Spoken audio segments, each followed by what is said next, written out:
Bismillahirrahmanirrahim. Assalamualaikum warahmatullahi wabarakatuh.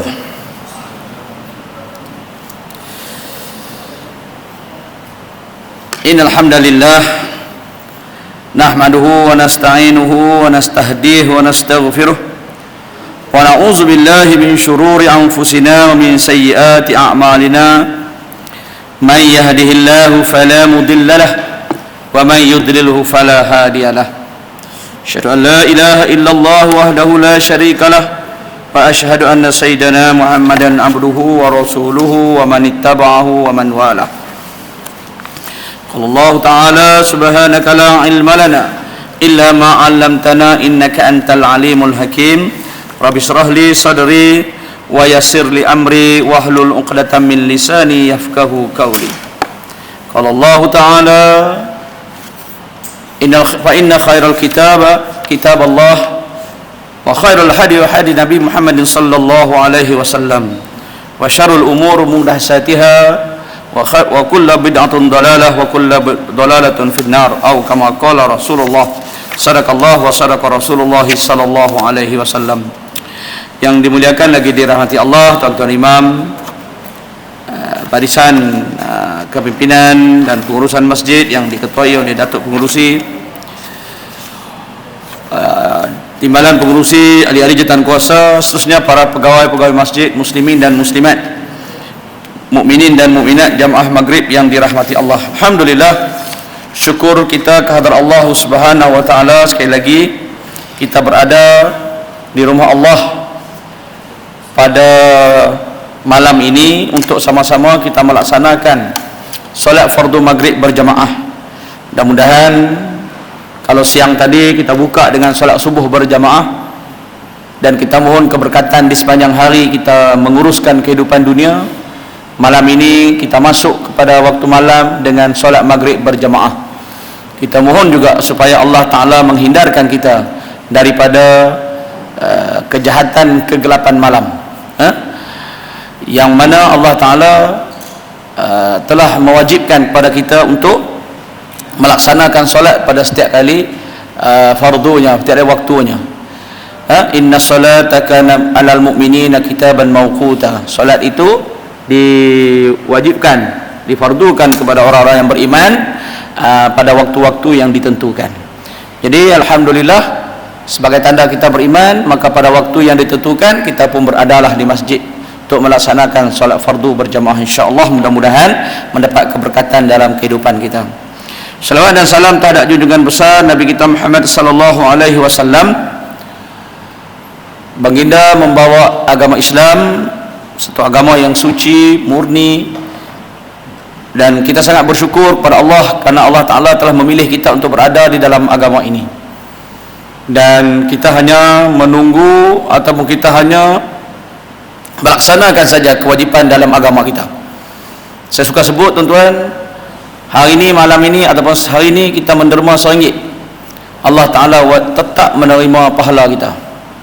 Tetapi mereka yang di luar agama Islam, orang-orang kafir, walaupun menderma 100 juta, 10 juta sekalipun, Allah Ta'ala tetap menolak derma mereka itu. Kenapa? Karena mereka berada di luar agama Islam dan kita sudah berada di dalam agama Islam.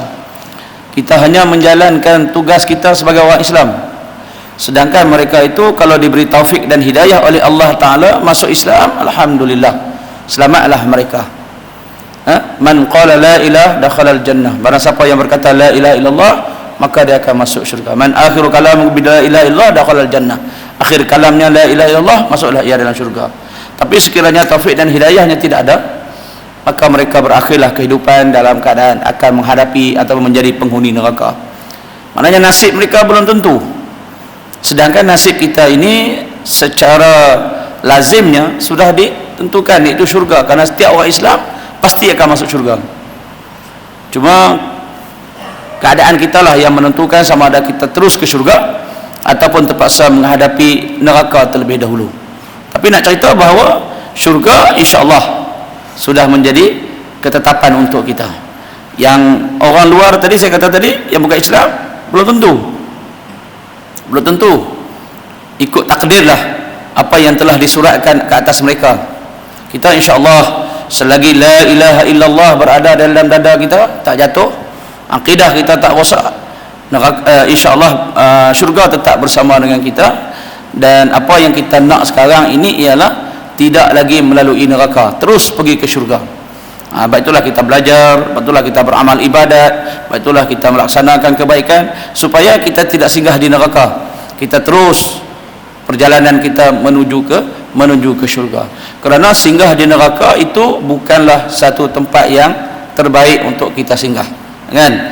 Kerana Allah Taala memberi pesan daripada awal-awal lagi bahawa neraka itu azaban syadid, azaban alim, azabal azim. Banyak Al-Quran menyebut tentang neraka azabun syadid, azabun alim, azabun azim, azabun muhin, wasa'at masir. Itu semua menunjukkan keburukan neraka. Takkan tempat yang buruk kita nak singgah. Jadi insya-Allah mudah-mudahan dengan agama, dengan ilmu, kita terus ke syurga kerana kita sudah berada di dalam agama yang telah menjanjikan syurga ini, insya-Allah. Baik tuan-tuan yang dirahmati Allah, pertama saya minta maaf perjumpaan kita yang kedua dalam bulan Ogos saya tak dapat datang kerana ada urusan anak. Jadi malam ini kita sambung tajuk kita yang baru, hari-hari terakhir di neraka. Hari-hari terakhir di neraka. Apa maksudnya, insya-Allah kita tengok. Qala musannif rahimahullahu ta'ala wa nafa'na wa iyyakum bi ulumihi fi umuri daraini insyaallah minal aminin. Baik, hari-hari terakhir di neraka.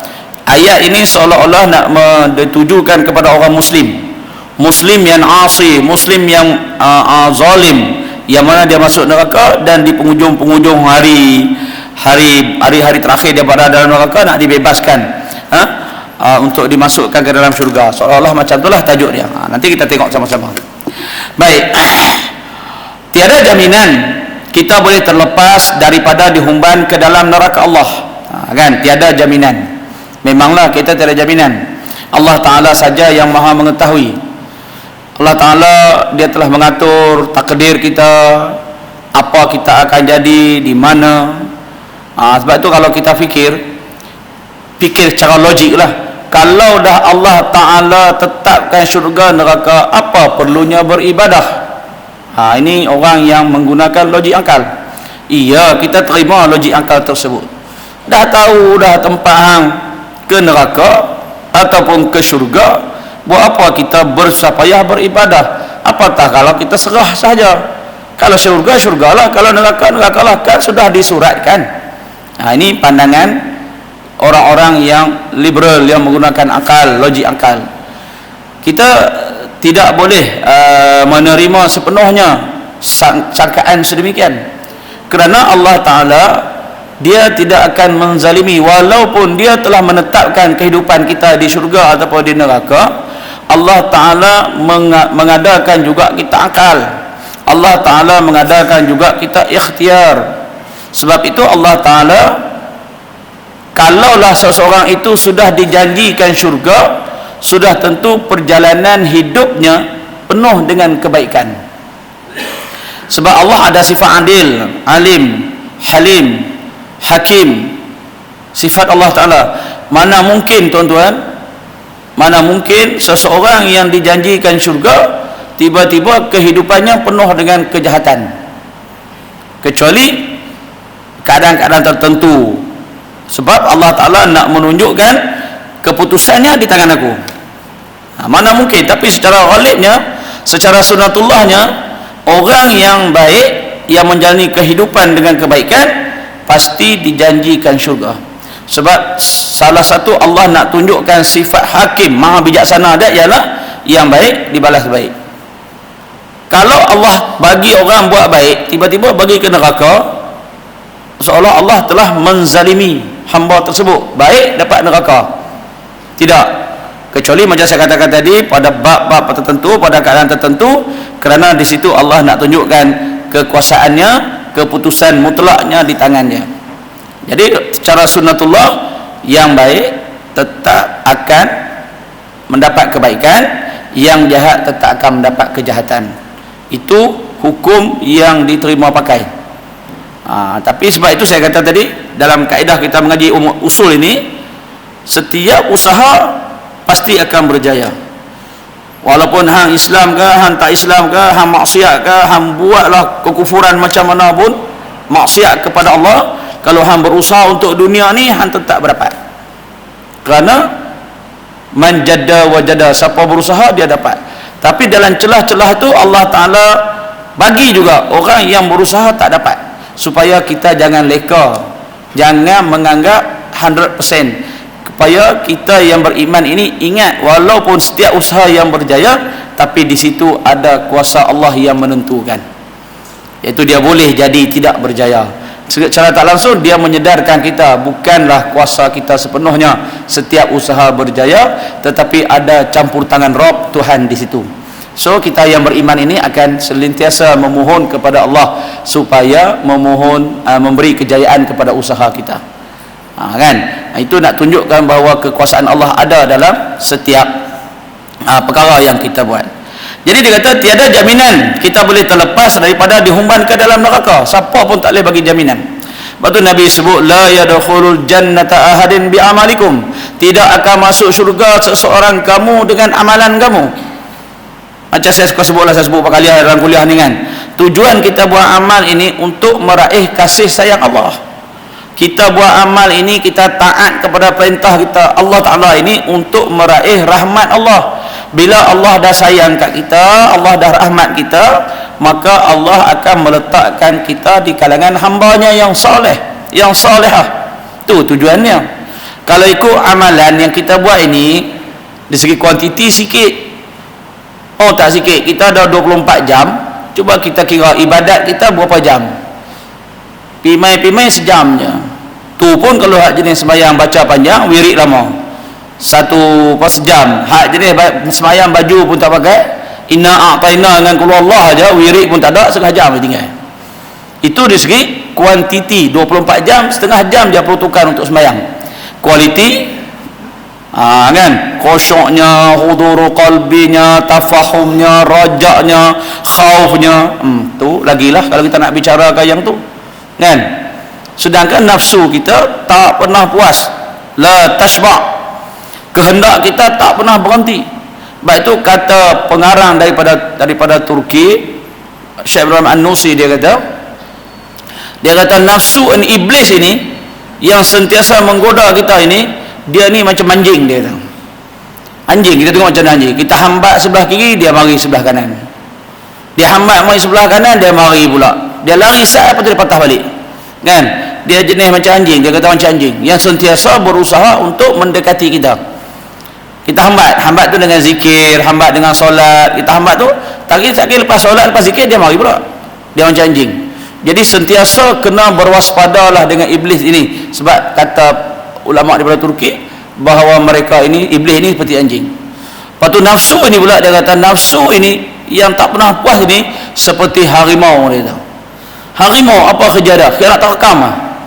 Nampak kambing nak terekam, nampak pelanduk nak terekam, dia nak terekam ya. Jadi untuk itu nafsu perlu dikawal. Kalau tidak habis.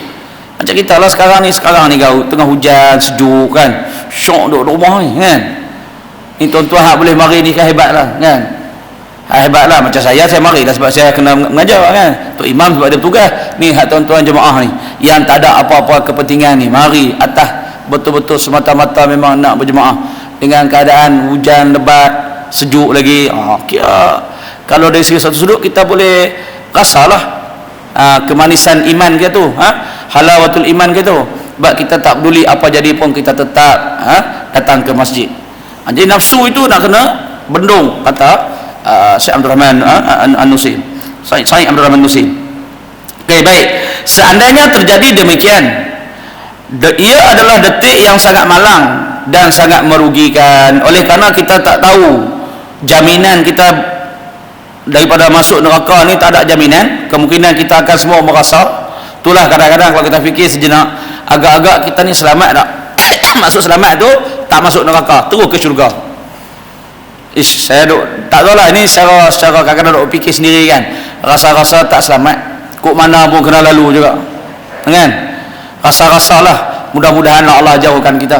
dengan kehidupan kita, dengan suasana yang kita hidup sekarang, dengan makanan yang kita makan, dengan sosial masyarakat, dengan keadaan politik dan ekonomi, dengan keadaan pemikiran yang kita ada sekarang ni, rasa-rasa kita tak jadi kot macam para salafus salih, kan?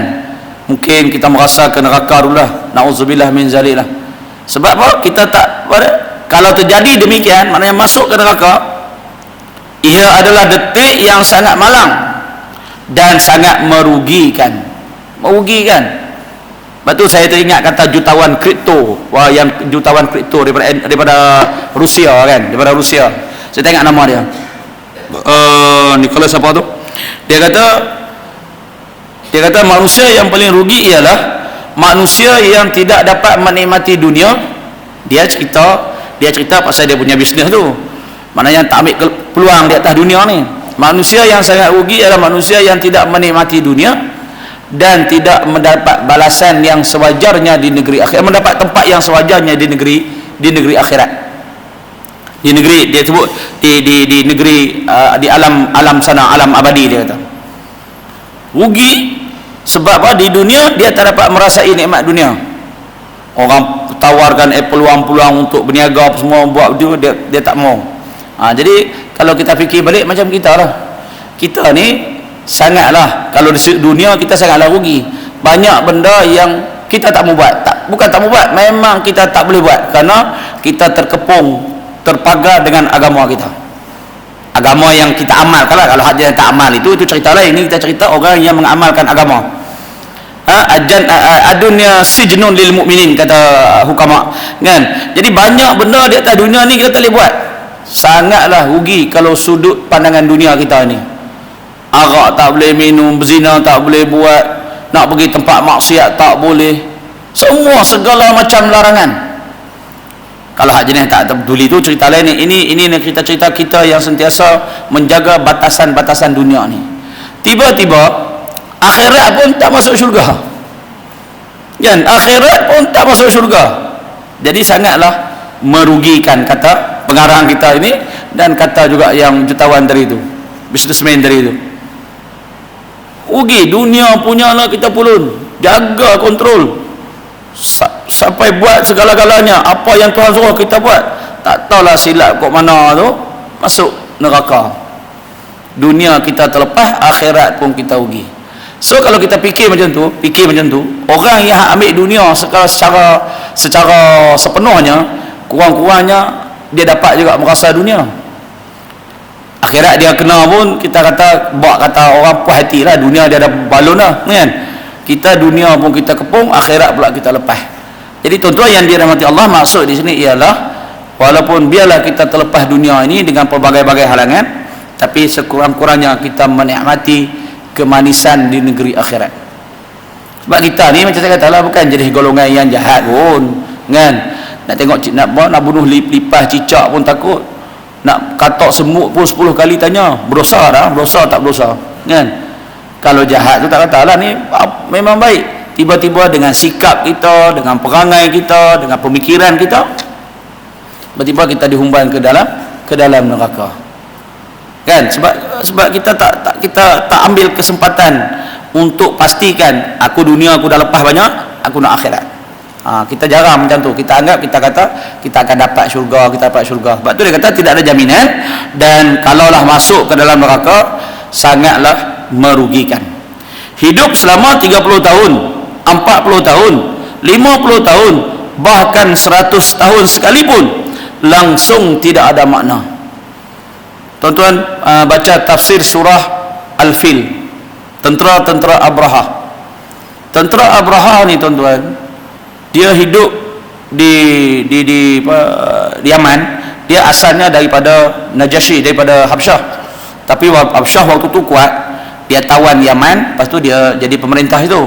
Abraha lah jadi tentera, jadi kepala dia. Lalu Abraha pergi serang Kaabah, macam mana yang kita maklum lah.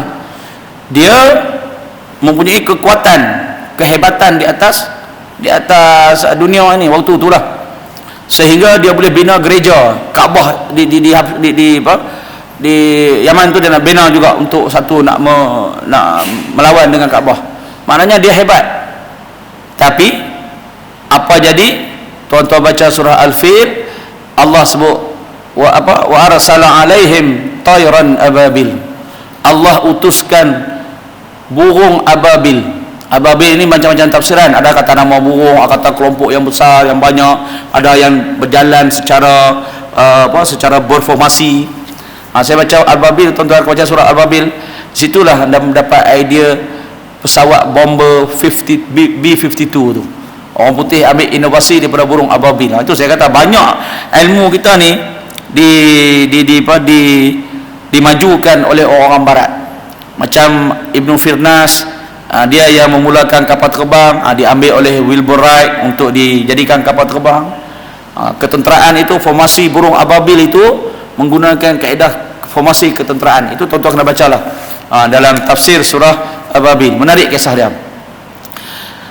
Dikatakan dia bawa kacang tu, ada batu daripada sijil itu, tuan-tuan, batu daripada sijil tu sebesar kacang dal. Kacang dal ni kacang hak kuning tu lah kita duk makan roti canai kan. Kacang dal besar itu je, diparuh, dibuat 3, 2 di kaki, 1 di paruh dia. Dia punya besar batu sijil itu sebesar kacang dal. Besar mana kacang dal, tuan-tuan? Kecil sangatlah kan. Mungkin kacang dah kita tengok ni kecil kot, mungkin besar sikit lah kot kan, tapi kecil, memang kecil. Di kaki dia ya bawa, dia pergi, dia lepas, pergi, dia lepas, kena kat atas kepala ni. Kacang tu kecil je, bila kena tentera Abrah dia sapu macam tu, dia macam dia kah macam tu, sebab dia pun ingat apa-apa habuk kan, sebab kecil, kah macam tu je. Tapi kacang tu, peluru itu dibuat daripada tanah, campuran tanah dengan batu. Tanah dengan batu ini dicampurkan sekali peluru tu. Dan tujuan tanah dengan batu itu supaya batu itu lambat sejuk. Batu kita guna periuk tanah. Tuan-tuan ingat kita ada periuk tanah dulu kan, zaman dulu, masak sup ke, masak air akar kayu ke, lambat dia nak sejuk. Rupanya campuran tanah dengan batu ini menyebabkan batu yang kena tu dia lambat sejuk. Dia bila kena atas kepala, dia gabuh macam tu, buang macam tu, ingat benda-benda apa. Rupanya dia sudah masuk daripada kepala tu, dia masuk batu tu, tembus sampai ke dubur, sampai ke punggung. Ada yang melekat dekat jantung, ada yang melekat dekat perut. Bila melekat dekat perut, benda panas duduk dalam perut, terbakar habis orang perut. Bila dia kena batu tu, dia melantung pi ke bau dia. Lama-lama bau dia tu bercerai sikit demi sikit. Tu sebesar kacang dal, tuan-tuan, yang didatangkan daripada neraka. Tu yang hidup 30, 40 tahun itu, 100 tahun, tidak ada makna. Dengan sedikit je neraka yang Allah datangkan, itu pun ketika dalam keadaan di dunia, bukan di akhirat sebenarnya lagi, di dunia. Batu sijil yang neraka itu dibawa ke dunia, diguna pakai, baru di atas dunia, belum lagi di atas di negeri akhirat sebenarnya. Sehingga tuan-tuan, dalam tafsir tu, orang Mekah, yang orang tua Mekah yang hidup pada zaman Abrahah tu, kena Abrahah menyerang tu, mereka tengok sendiri bercerai bau, bercerai kepala, keluar kat dubur. Dia tengok sendiri peluru yang kena tu, yang batu dicampur dengan tanah tadi. Bila Nabi SAW membacakan surah Al-Fil, mereka mengakui kedahsyatan azab yang dikenakan oleh Allah kepada tentera-tentera Abrahah itu. Ini tuan-tuan, ini saya nak cerita tuan-tuan, baru atas dunia Allah datangkan bahan daripada api neraka. Cuba kita bayangkan kalau neraka yang sebenar dalam keadaan di negeri akhirat dah, masuk neraka dah. Ini atas dunia, bila mati tu habislah, selesai kan.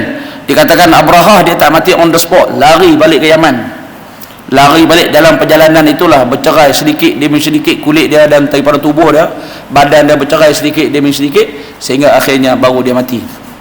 Ini kita bayangkan kalau kita merasa api neraka, wal-iyazubillah min zaliklah. Sedih sungguh. Pengarang kata sedih sungguh. Namun kesedihan pada saat itu sudah tidak berguna lagi. Lepas tu kita tengok tuan-tuan yang dirahmati Allah, Allah ni walaupun dia kalau boleh tak mau nak musnahkan orang, Sebab itu kita tengok Fir'aun sebelum Allah nak musnahkan.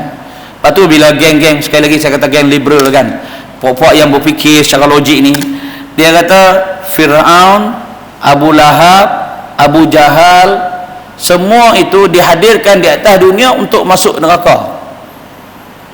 Jadi maknanya mereka ni hanya menjadi, kita kata puppet lah, menjadi bahan untuk saja Tuhan datang ke depan kata dunia ni untuk disiksa saja, dizalimi saja.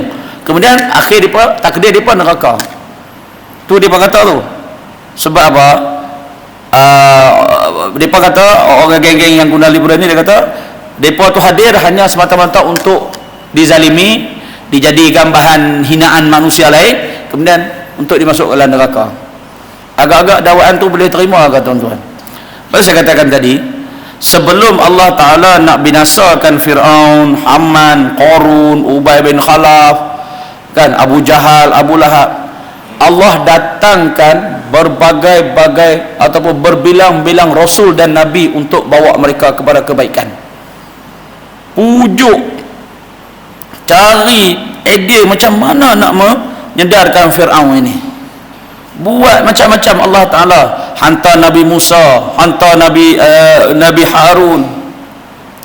Kemudian Nabi Musa tunjukkan mukjizat dia, lawan dengan tukang sihir, nak mananya bawa kepada kebenaran, tapi tak mau juga ikut. Akhirnya barulah Allah musnahkan. Maknanya itu adalah jalan yang terakhir. Hari ini pun saya tengok macam tu lah. Sebab tu bila saya baca buku 13 kaum yang dibinasakan, saya rasa kita janganlah terlibat dengan geng yang dibinasakan situ. Allah Ta'ala bagi segala macam nasihat lah, hantar peringatan semata-mata untuk kita sedar, tapi tak sedar juga. Macam hari ni lah zaman ni kan, berapa banyak Allah tunjukkan kekuasaan dia, berapa banyak Allah tunjukkan dia punya kudrah dia, iradah dia. Allah datangkan ulama, Allah datangkan macam-macam untuk menyedarkan, tapi hak puak-puak menentang itu tetap juga dengan penentangan. Saya kadang-kadang cukup terkesan apabila kita bagi macam-macam, nak pujuk, nak please mereka tu supaya mereka tu jinak dengan kita, tapi mereka tetap juga dengan sikap penentangan itu. Akhirnya barulah Allah datangkan bala dia. Sebab tu tuan-tuan yang dirahmati Allah tu, dalam surah Ali Imran ada sini saya baca tu kan, Rabbana innaka man tudkhilul nar faqad akhzaitah. Wahai Tuhan kami, siapa yang masuk dalam neraka tu, man udkhilul nar faqad akhzaitah, siapa yang masuk dalam neraka sesungguhnya dia sehina-hinanya. Ini kita hari-hari doa ada depan ni, surah Ali Imran ayat 192. Tuan-tuan perasan tak tahulah kan. Tu siapa yang masuk neraka kan, faqad akhzaitah, sesungguhnya dia telah dihinakan oleh Allah. Sebab masa atas dunia diberi pujukan, diberi macam-macam, diberi peringatan, tak mau juga. Allah kata apa tu? Wa ma lizzalimi namin ansar, wa ma lizzalimi namin ansar. Orang yang zalim ini tak ada siapa dapat bantu. Mau tak Allah tak kata zalim, dah bagi macam-macam peringatan, tak mau juga ikut. Itu orang zalim kan, dah bagi macam-macam, dah bagi segala tunjuk dah kuasa Allah, ayat Allah, datang pula ulama-ulama untuk beri nasihat, datang pula para nabi kalau zaman dulu, datang para rasul, datang para mujtahid, imam-imam yang besar, tak mau juga. Maka dikatakan orang zalim, tak ada siapa pun yang dapat menolong. Ni ayat 192 sehingga ayat 200 daripada surah Ali Imran. Sebab tu ayat yang terakhir 200, ya ayyuhalladzina amanu sabiru wasabiru warabitu wattaqullaha la'allakum tuflihun tu. Kan? Tetaplah kamu, setelah Allah ceritakan perangai-perangai orang kafir itu, maka Allah kata, wahai orang yang beriman, kamu kena tetaplah pendirian kamu, kedudukan kamu, janganlah kamu bolak-balik berubah-ubah macam orang kafir itu. InsyaAllah kamu la'allakum tuflihun, kamu akan menjadi manusia yang berjaya. Justru dia kata sini, justru setiap kali kita menyebut perihal neraka atau mendengar para asatizah yang menceritakan tentang neraka, pohonlah ya Allah jauhkanlah aku daripada neraka. Allahumma abidna minan nar, kan? Jauhkanlah aku daripada neraka. Allahumma inni as'alukal jannah wa a'udzubika minan nar. Berilah aku syurga, jauhkanlah aku daripada neraka. Sabda Rasulullah sallallahu alaihi wasallam, man sa'alallaha al-jannah salasa marratin qalatil jannah Allahumma dakhilhul jannah, wa man istajara minan nari salasa marratin qalatin nar Allahumma ajirhu minan nar. Tengok tuan-tuan hadis Nabi, ya. Sesiapa yang memohon masuk syurga sebanyak 3 kali kepada Allah. Kadang-kadang kita baca Allahumma inni as'alukal jannah, Allahumma inni as'alukal jannah. Sebelum kita nak bagi salam, tuan-tuan, sebelum kita nak bagi salam tu, antara 3 favorite doa Nabi sallallahu alaihi wasallam. Banyaklah doa Nabi, tapi yang selalu Nabi baca, yang pertama Nabi baca Allahumma a'inna ala zikrika wa syukrika wa husni ibadatik. Satu.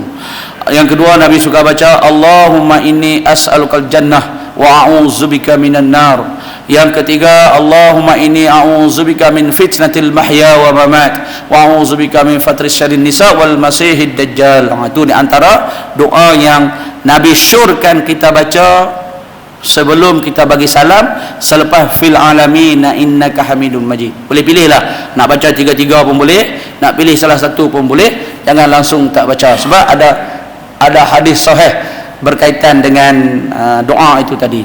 Jadi kita baca 3 kali, kan? Lepas tu bila kita lepas sembahyang kita sebut Allahumma ajirna minan nar, Allahumma ajirna minan nar, kan? Sebanyak 7 kali, bukan lagi 3 kali, kita 7 kali.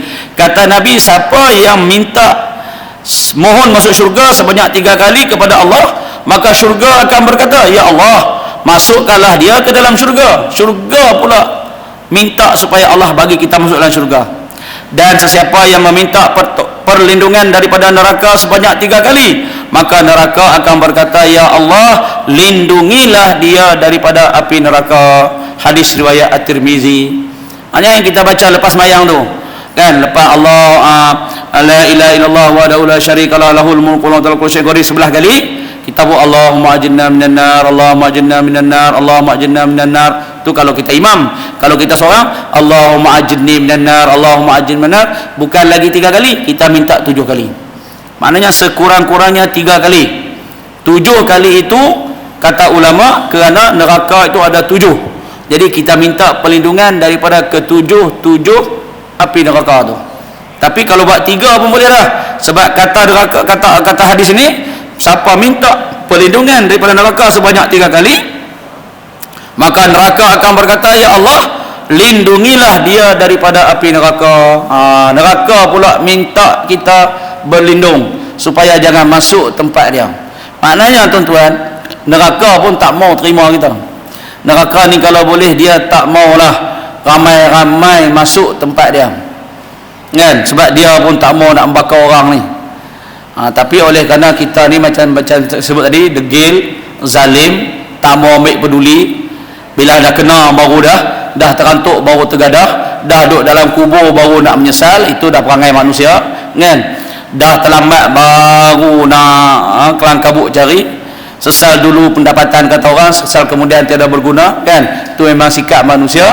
Maka ramai-ramailah yang akan masuk ke dalam api neraka. Tak payah kita fikir panjang, tuan-tuan. Perempuan dah lah 50 masuk neraka, seorang masuk syurga, kan? Ini hadis sahih, bukan adik-adik, bukan kata-kata orang. Kata 50 masuk neraka, seorang masuk syurga. Tuan-tuan bayangkan, tengok, 1/50. Hak kita ni tak tahu, hak lelaki tak tahu, lelaki dia tak sebut, kan? Yang disebut perempuan.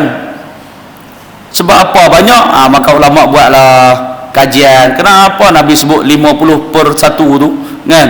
50 neraka, tuan-tuan, bukan senang, kan? Banyak tu 50 tu, kan? Dah buatlah kajian. Di antaranya dapatan dia jumpalah, kan, berkaitan dengan jumlah mereka yang ramai, sikap mereka yang suka membantah, yang tak mau ikut, tak mau taat kepada suami, macam-macam lah. Dia punya hasil kajian daripada ulama yang buat kajian tentang hadis tersebut. Sementara masa hidup ini kita perlu bersiap sedia sepanjang masa dengan cita-cita mau menuju ke syurga Allah. Jadi sementara masih hidup, dia kata bercita-cita untuk menuju ke syurga. Jadi kita kena simpanlah angan-angan untuk masuk ke syurga, tapi bukan angan-angan sahaja tanpa amalan. Kenapa? Kerana Nabi sebut innal jannata la yujad bil tamanni. Neraka takkan kamu dapat dengan berangan-angan. Agak macam iman lah juga, senang iman.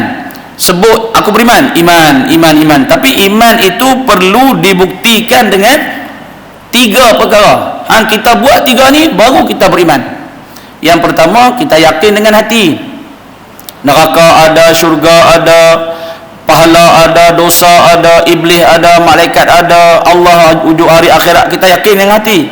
Yang kedua, kita buat amalan berdasarkan keyakinan kita.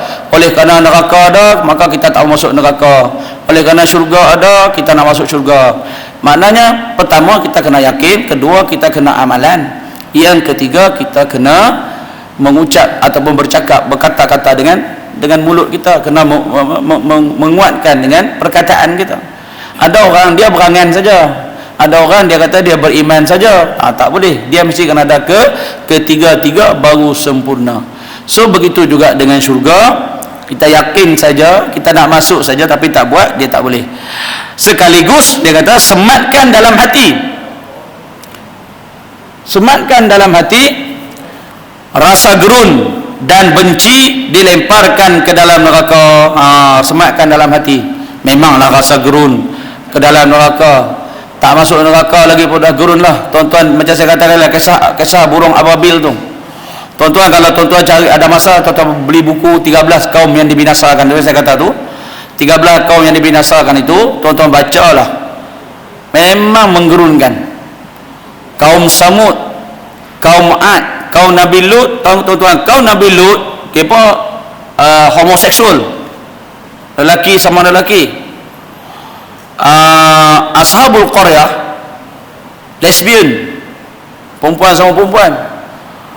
Allah datangkan azab tu, mereka mati dalam keadaan fi darihim jasimin, dalam keadaan lutut mereka melekat dekat tanah tu, kena sergah dengan malaikat Jibril, kena didatangkan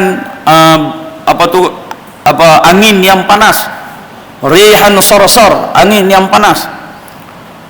Lepas tu ditenggelamkan dengan banjir. Kisah Nabi Nuh, Nabi Saleh, didatangkan dengan pekikan. Lepas tu ditenggelam, diterbalikkan bumi, macam-macam Allah Ta'ala binasakan kaum itu. Itu saya cerita tadi, itu dunia punya kesengsaraan yang dialami, belum akhirat yang sebenar lagi. Rasa benci yang disertakan dengan usaha menjauhkan diri daripada amalan-amalan yang membolehkan kita dicampakkan ke dalam neraka. Kan? Saya duk tengok, ini kategori kita lah, kategori kita. Saya tak mau bincang kategori orang yang tak sembahyang. Kategori kita, antara benda yang boleh menyebabkan kita masuk ke dalam neraka ialah percakapan kita. Itu kita kena jaga. Kita sembahyang buat, okey, aurat kita tutup, tapi pemikiran kita yang kita kena jaga. Sebab kita didatangkan dengan maklumat melalui handphone. Ini saya tengok berdasarkan kadang-kadang saya dah baca buku, dah tengok suasana pada hari ini. Saya tak mau bincangkan orang yang tak sembahyang, orang yang tak mai ke masjid.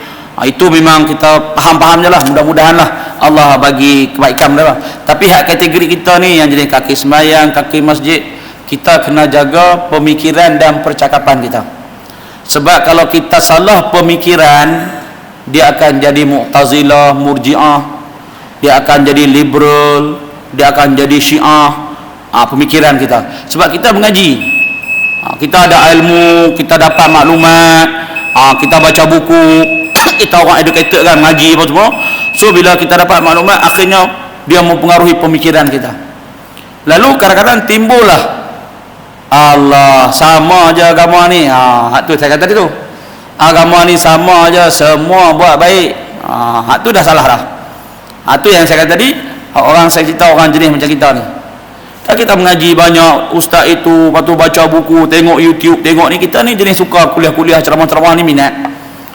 Akhir-akhirnya kita pun dapat satu keputusan, kata rupanya agama ni sama ya kan. Islam pun belum tentu masuk syurga, belum ya. Hak kafir pun boleh tentu akan masuk syurga jika dia masuk Islam. Pemikiran macam itulah yang saya katakan tadi, yang boleh merosakkan golongan-golongan macam kita ni. Ya, saya tak nak bincang orang yang high class, yang betul-betul mereka sibuk dengan dunia tu, ataupun hak jenis tak jenguk langsung ke masjid, itu kita ada kena bincang bab lain. Ini bab kita supaya kita tidak tercampak ke dalam neraka, kerana kita ni orang-orang yang selalu melakukan kebaikan. Last kali, terseksa menanggung azab yang maha dahsyat. Terseksa menanggung azab yang maha dahsyat. Para penghuni tidak berhenti merintih dan meminta kepada Allah supaya dikeluarkan dari neraka. Tuan-tuan ingat tak yang kita bincangkan dulu? Bila geng-geng ni masuk neraka, pakat minta kepada Allah, tolonglah keluarkan, tolonglah keluarkan. Allah jawab apa? La yakhruju minha hatta apa tu? Hatta yadkhulul jamali fil sammil khiyat. Ada dalam kitab yang kita baca bulan lepas. 2 bulan lepas. Mereka itu yang masuk neraka tu, Allah kata kamu takkan keluar selagi mana la yadkhulul jamali min fi sammil khiyat, selagi mana unta tak boleh masuk ke dalam lubang jarum. Unta masuk dalam lubang jarum, lepas dia baru hampa boleh keluar. Nak cerita benda mustahil. Hampa duduk dalam neraka, hampa duduklah, tak boleh keluar-keluar dah. Tapi Allah tak cakap kata tak boleh keluar. Allah perli depa sampai unta masuk lubang jarum, baru boleh hampa keluar. Macam orang tua-tua dulu lah, sampai kucing bertanduk lah. Kan, padahal memang dia tak mau bagi pun kan. Memang dia tak mau bagi kat kita. Kita kata bila ni pak, bila ni mak, bila ni tunggulah sampai kucing bertanduk. Motor abah boleh bawa, tapi tunggu kucing bertanduk. Kucing bertanduk bila nak bertanduknya kan. Dia pedli kita, tunggulah kita pun. Benda tak ada. Begitu juga Allah Ta'ala, dia pedli penghuni neraka, masuk unta lubang jarum, baru boleh keluar. Maknanya memang tak mau bagi keluar lah tu. Dan dia kata 5 kali mereka meminta kepada Allah. 5 kali mereka minta kepada Allah. Setiap kali penghuni neraka meminta, Allah akan menjawab. Okey. Permintaan yang pertama, ya Allah, keluarkanlah kami dari neraka ini. InsyaAllah kita sambung pada perjumpaan kita minggu depan. Ada 5 kali mereka minta. Kali pertama Allah jawab apa, kali kedua, ketiga, empat, kelima Allah jawab apa. InsyaAllah pada perjumpaan kita pada minggu depan. Jadi untuk malam ini setakat ini dululah yang dapat kita bincangkan perihal tentang hari-hari terakhir di dalam neraka. InsyaAllah kita sambung pada perjumpaan kita pada minggu depan. Wallahu ta'ala alam. Minta maaf sebarang kekurangan dan kesilapan. Mudah-mudahan Allah berkati pertemuan kita, Allah masukkan kita ke dalam neraka, dalam syurga, dan Allah keluarkan kita daripada, jauhkan kita dari api neraka. Mudah-mudahan kita tergolong di kalangan mereka yang selamat di dunia dan di akhirat insya-Allah. Jadi sekali lagi minta maaf, mudah-mudahan diberkati oleh Allah Ta'ala. A'udzubillahi minasyaitonirrajim. Bismillahirrahmanirrahim. Alhamdulillahirabbil alamin, wassalatu wassalamu ala asyrafil anbiya'i wal mursalin wa ala alihi wa sahbihi ajma'in. Allahumma ighfir lana dhunubana wa liwalidina warhamhum kama rabbawna shighara. Wal jami'il muslimina wal muslimat wal mu'minina wal mu'minat bi rahmatika ya arhamar rahimin. اللهم فقهنا في الدين وعلمنا تأويل وارزقنا فهم النبيين وحفظ المرسلين وإيمان المتقين وإلهام الملائكة المقربين زدنا علما وارزقنا فهما برحمتك يا أرحم الراحمين اللهم اجعل جمعنا هذا جمعا مرحوما وتفرقنا من بعده تفرقا معصوما ربنا آتنا في الدنيا حسنة وفي الآخرة حسنة وقنا عذاب النار وصلى الله على سيدنا محمد وعلى آله وصحبه وبارك وسلم والحمد لله رب العالمين. Kita tutup dengan tasbih kifarah dan suratul As. Bismillahirrahmanirrahim. Subhanakallahumma bihamdika asyhadu an la ilaha illa anta astaghfiruka wa atubu ilaik. Bismillahirrahmanirrahim. Wal 'asri innal insana lafi khusr illa alladhina amanu wa 'amilus solihati wa tawassaw bil haqqi wa tawassaw bis sabr. Wabillahi taufiq hidayah. Assalamualaikum warahmatullahi wabarakatuh. Wallahu ta'ala a'lam.